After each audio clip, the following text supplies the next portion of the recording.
പിതാവിന്റെയും പുത്രന്റെയും പരിശുദ്ധാത്മാവിന്റെയും നാമത്തിൽ ആമേൻ. ഇന്ന് ജനുവരി 7 ബുധനാഴ്ച.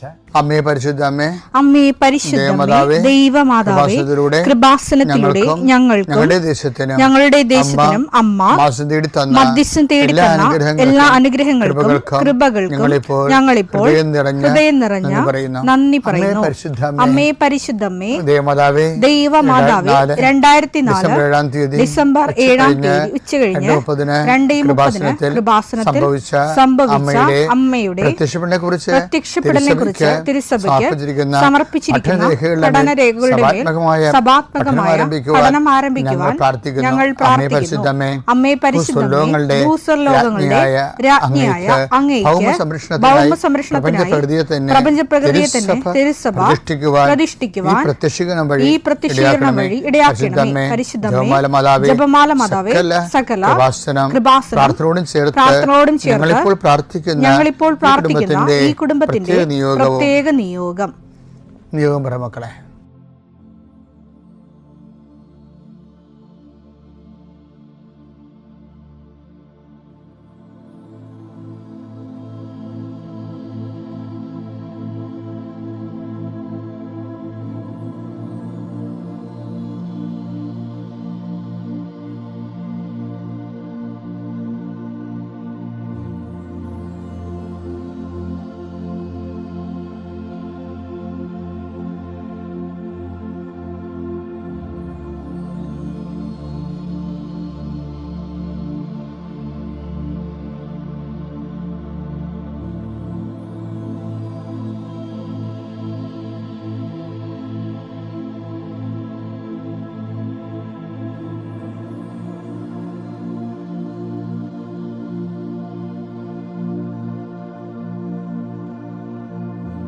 അമ്മയുടെ പ്രത്യക്ഷീകരണത്തിന്റെ ഈ അനുഗ്രഹവേളയിൽ ഞങ്ങൾക്ക് സാധിച്ചു തരുവാൻ കനിയണമേ.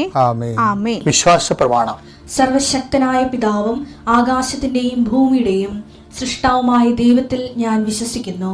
അവിടുത്തെ ഏകപുത്രനും ഞങ്ങളുടെ കർത്താവുമായ ഈശോ മിശിഹായിലും ഞാൻ വിശ്വസിക്കുന്നു.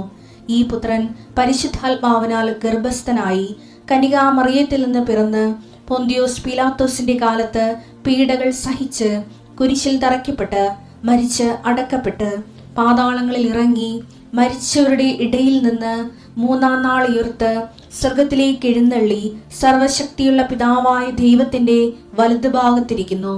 അവിടെ നിന്ന് ജീവിക്കുന്നവരെയും മരിച്ചവരെയും വിധിക്കുവാൻ വരുമെന്നും ഞാൻ വിശ്വസിക്കുന്നു. പരിശുദ്ധാത്മാവിലും ഞാൻ വിശ്വസിക്കുന്നു. വിശുദ്ധ കത്തോലിക്കാ സഭയിലും പുണ്യവാന്മാരുടെ ഐക്യത്തിലും പാപങ്ങളുടെ മോചനത്തിലും ശരീരത്തിന്റെ ഉയർപ്പിലും നിത്യമായ ജീവിതത്തിലും ഞാൻ വിശ്വസിക്കുന്നു. ആമേൻ. സുഖസ്ഥനായ ഞങ്ങളുടെ പിതാവേ, അങ്ങയുടെ നാമം പൂജിതമാകണമേ. അങ്ങയുടെ രാജ്യം വരണമേ. അങ്ങയുടെ തിരുമനസ് സ്വർഗത്തിലെ പോലെ ഭൂമിയിലും ആകണമേ. അന്നു വേണ്ടുന്ന ആഹാരം ഇന്ന് ഞങ്ങൾക്ക് തരണമേ. ഞങ്ങളോട് തെറ്റ് ചെയ്യുന്നവരോട് ഞങ്ങൾ ക്ഷമിക്കുന്നത് പോലെ ഞങ്ങളുടെ തെറ്റുകൾ ഞങ്ങളോടും ക്ഷമിക്കണമേ. ഞങ്ങളെ പ്രലോഭനത്തിൽ ഉൾപ്പെടുത്തരുതേ, തിന്മയിൽ ഞങ്ങൾ രക്ഷിക്കണമേ. ആമേൻ. നന്മ നിറഞ്ഞ മറിയമേ, സ്വസ്തി. കർത്താവ് അങ്ങയുടെ കൂടെ സ്ത്രീകളിൽ അങ്ങ് അനുഗ്രഹിക്കപ്പെട്ടവളാകുന്നു. അങ്ങയുടെ ഉദരത്തിൻ ഫലമായി ഈശോ അനുഗ്രഹിക്കപ്പെട്ടവനാകുന്നു. പരിശുദ്ധ മറിയമേ, തമ്പുരാന്റെ അമ്മേ, പാപികളായ ഞങ്ങൾക്ക് വേണ്ടി ഇപ്പോഴും ഞങ്ങളുടെ മരണസമയത്തും തമ്പുരാനോട് അപേക്ഷിക്കണമേ. ആമേൻ. കർത്താവേ, നിന്റെ ഉന്നതമായ നാമത്തിന് സ്തോത്രം ചെയ്യുന്നു. കർത്താവേ, നിന്റെ വിശുദ്ധ പൗരോഹിത്യത്തെ മഹത്വപ്പെടുത്തണമേ. കർത്താവ്, ഈ പ്രഭാതത്തിലെ അങ്ങയുടെ മക്കളെ കാത്തു കൊതിച്ചിരിക്കുകയാണ് ഈശോയെ, നിന്റെ വലതുകരത്തിൻ്റെ ഒരാശീർവാദം കിട്ടാൻ വേണ്ടി. കർത്താവ്, ഇന്ന് യാത്രയ്ക്ക് ഒരുങ്ങുന്ന ഓരോ മക്കളുണ്ട്. ഓരോ ഉദ്യമങ്ങളിലൂടെ മനസ്സിൽ വിചാരിച്ചുകൊണ്ട് പോണവരുണ്ട്. ഓരോ ലക്ഷ്യങ്ങൾ മനസ്സിൽ വെച്ച് പോകുന്നവരുണ്ട്. കർത്താവേ, നിന്റെ തിരുമുറുവാർന്ന് ആണിപ്പെടുതാന്ന് വലതുകരം മക്കളുടെ ശിരസ് വെക്കണമേ. അവർ പോകുന്നിടത്തേക്കല്ല, നീ പോകുന്നിടത്തേക്കെല്ലാം ഞാൻ നിന്റെ കൂടെ വരുമെന്ന് കർത്താവ് അങ്ങ് പറഞ്ഞിട്ടുണ്ടല്ലോ ഈശോയെ. അങ്ങയുടെ സഞ്ചാര സാന്നിധ്യം അങ്ങയുടെ മക്കളുടെ കൂടെ ഉണ്ടായിരിക്കണമെന്ന് പ്രാർത്ഥിക്കുന്നു. കർത്താവേ, ഉദ്യോഗത്തിൻ്റെ കാര്യത്തിന് വേണ്ടി പോകുന്നവരുണ്ട്, പഠന കാര്യങ്ങൾക്ക് വേണ്ടി പോകുന്നവരുണ്ട്, ജീവിത വ്യാപാരങ്ങൾക്ക് സാമ്പത്തിക കാര്യങ്ങൾക്ക് വേണ്ടി പോകുന്നവരുണ്ട്, ജോലി സംബന്ധമായ കാര്യങ്ങൾക്ക് വേണ്ടി പോകുന്നത് അവരെ എല്ലാം കർത്താവിന് തിരുസേന സമർപ്പിക്കുന്നു. ടെസ്റ്റ്, ഇൻ്റർവ്യൂ, പരീക്ഷ,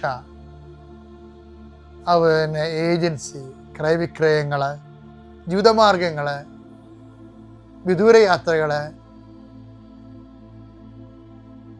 അങ്ങനെ ബന്ധുത്വം മുറക്ക് പോകുന്ന വിവാഹ യാത്രകൾ, ഈശോയെ എവിടെയെല്ലാമൊക്കെ പോകുന്നു അവിടെയെല്ലാം അങ്ങയുടെ മക്കളുടെ കൂടെ നീ ഉണ്ടാകണമേ എന്ന് പ്രാർത്ഥിക്കുന്നു. ഇന്നത്തെ മുഴുവൻ യാത്രകളിൽ കർത്താവ് നിൻ്റെ കൂടെ ഉണ്ടാവുകയും മാതാവ് നിൻ്റെ വലതുകരം ഗ്രഹിക്കുകയും സഞ്ചാരി മാതാവ് രാത്രി നീ തിരികെ വരുമ്പോൾ നിന്നെ ആരോഗ്യത്തോടെയും സമാധാനത്തോടെയും സുരക്ഷിതമായി ദൈവം നിന്നെ തിരികെ എത്തിക്കുകയും ചെയ്യട്ടെ. നിത്യം പിതാവും പുത്രനും പരിശുദ്ധാത്മാവും സുരക്ഷ നീക്കുവാമേ. എൻ്റെ പ്രിയപ്പെട്ടവരെ, കൃപാസനം തുടങ്ങിയ കാലത്തിലെ 1987 അന്നൊക്കെ ആൾക്കാരെ ഞാൻ കാണുമ്പോൾ എൻ്റെ ഈ ആൾക്കാർക്ക് ഇന്ന് പത്രത്തിൻ്റെ ചീട്ട് പോലെ അന്നൊരു ചീട്ടുണ്ടായിരുന്നു. അതിന്മേൽ ഒരു വചനം ഉണ്ടായിരുന്നു. ആ വചനം ഇതാണ്. എന്താണ്? യെശയ്യാ 50:4. പരീക്ഷീണന് ആശ്വാസം നൽകുന്ന വാക്ക്, പരീക്ഷീണന് ആശ്വാസം നൽകുന്ന വാക്ക്, ദൈവമായ കർത്താവ് എന്നെ ശിഷ്യനെ എന്നതുപോലെ അഭ്യസിപ്പിച്ചു. അതായത് ഈ ആൾക്കാർക്ക് നമ്മൾക്ക് വാക്കുകൾ കൊടുക്കുമ്പോൾ അവർക്ക് ആശ്വാസം കിട്ടും. വാക്കിന് അങ്ങനെ ഒരു ഗുണമുണ്ട്. കർത്താവിൻ്റെ വാക്കിന് ഒരു ഗുണമുള്ളതെന്ന് വെച്ച് കഴിഞ്ഞാൽ അത് കേൾക്കുന്നവന് ആശ്വാസം കിട്ടും. അപ്പോൾ വാക്കിലൂടെയാണ് ആശ്വാസം വരേണ്ടത്. ഇപ്പം അധ്വാനിക്കുന്നവരും ഭാരം വഹിക്കുന്നവരും, ഇപ്പം നമ്മൾ ഇന്നലെ കണ്ടില്ലേ, അധ്വാനിക്കുന്നവരും ഭാരം വഹിക്കുന്നവരും എൻ്റെ അടുക്കൽ വരിക, ഞാൻ നിങ്ങളെ ആശ്വസിപ്പിക്കാം. എന്നിട്ട് ഈശോ എന്താ പറഞ്ഞത്? എങ്ങനെ ആശ്വസിപ്പിക്കണത്? മത്തായി 11:29. ഞാൻ ശാന്തശീലനും വിനീത ഹൃദയനുമാകയാൽ എന്റെ നുകം വഹിക്കുകയും എന്നിൽ നിന്ന് പഠിക്കുകയും ചെയ്യും, അപ്പോൾ നിങ്ങൾക്ക് ആശ്വാസം ലഭിക്കും. അതാണ് വിഷയം.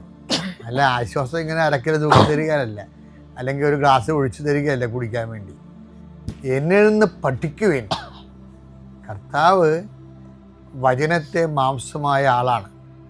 ആ വചനം മാംസമായ ആള് ഈ ഭൗതികമായ സാഹചര്യത്തിൽ വരുമ്പോൾ എടുക്കുന്ന നിലപാടുകളാണ് ശരിക്കും വചനാധിഷ്ഠിതമായ നിലപാട്.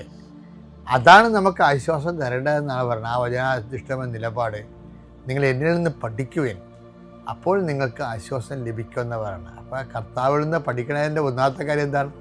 ഞാൻ ശാന്തശീലനാണെന്ന്.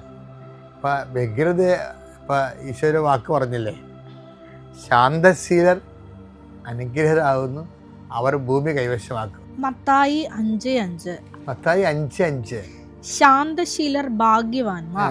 ശാന്തശീലരാണെങ്കിൽ അവർ ബ്ലെസ്സഡ് ആണ് എന്നാ പറയണേ. അവർ ഭൂമി അവകാശമാക്കും. അപ്പൊ ഇതിന്റെ ഒരു ഷാഡോ വേർഡ് ഉണ്ടേ. ശാന്തശീലർ ബ്ലെസ്സഡ് ആണ്. അപ്പൊ കർത്താവ് വാക്ക് ഉപയോഗിക്കുമ്പോഴേ ഈ ശാന്തശീലർ എന്ന് പറയുമ്പോൾ, അവർ അനുഗ്രഹമെന്ന് പറയുമ്പോൾ തന്നെ അതിൻ്റെ ഓപ്പോസിറ്റ് വാക്ക് കർത്താവ് ഉപയോഗിക്കുന്നുണ്ട്. എന്താണ്? ശപിക്കപ്പെട്ടവരെ എന്ന് പറയും. അതെന്താണ്? നിങ്ങൾ എന്നിൽ നിന്ന് അകന്നു പോകുവിനെന്ന് പറയും. അപ്പം അധ്വാനിക്കുന്നവരും ഭാരം വഹിക്കുന്നവരും എൻ്റെ അടുക്ക് വരിക പറയുന്നതും കർത്താവാണ്. ശപിക്കപ്പെട്ടവരെ അകന്നു പോകാൻ പറയുന്നതും കർത്താവാണ്. അപ്പം അടുത്ത് പറയണത് എന്താണ്? ശാന്തശീലർ അനുഗ്രഹരാകുന്നു എന്ന് പറയും. എന്താ കാര്യം? ശാന്തശീലർ ഭൂമി കൈവശമാക്കും. എന്താ ഭൂമി എന്ന് വെച്ചാൽ ലക്ഷ്യം, നമ്മുടെ ജീവിത ലക്ഷ്യം കൈവശമാക്കുന്നത് ദൈവത്തിൻ്റെ കൂടെ ആകുമ്പോൾ നമ്മൾ ചിലപ്പോൾ ചില കാര്യങ്ങൾ ഭയങ്കര സ്പീഡായിരിക്കും, പക്ഷെ ചില കാര്യങ്ങൾ സ്ലോ ആയിരിക്കും. അതെന്താ കാരണം? ഇപ്പോൾ OET പരീക്ഷ എഴുതിയ ആൾക്കാർ അവർ റിസൾട്ട് നോക്കാൻ വേണ്ടി എന്തുമാത്രം വ്യഗ്രത കൊണ്ട്, അല്ലേ, പഠിക്കാൻ വേണ്ടി എന്തുമാത്രം വ്യഗ്രത, എന്തുമാത്രം ആൾക്കാരോട് കോമ്പറ്റീറ്റ് ചെയ്താണ് അവർ പഠിക്കണത്. എന്നിട്ട് ദൈവത്തോട് നമ്മൾ അതിൻ്റെ IELTS സ്കോർ, ഇംഗ്ലണ്ട് സ്കോർ, അതുപോലെ തന്നെ അയർലൻഡ് സ്കോർ എന്നൊക്കെ പറഞ്ഞ് ഓരോ രാജ്യത്ത് ഓരോ സ്കോർ വെച്ച് പഠിക്കുക. പക്ഷേ ഇപ്പോൾ ഈ IELTS OET ചിലത് വെറുതെ ഇനാക്റ്റീവായിട്ടിരിക്കുകയാണ്. ഇനി ആ രാജ്യങ്ങളൊക്കെ രണ്ടാമത് ആൾക്കാർ എടുക്കാൻ തുടങ്ങണം.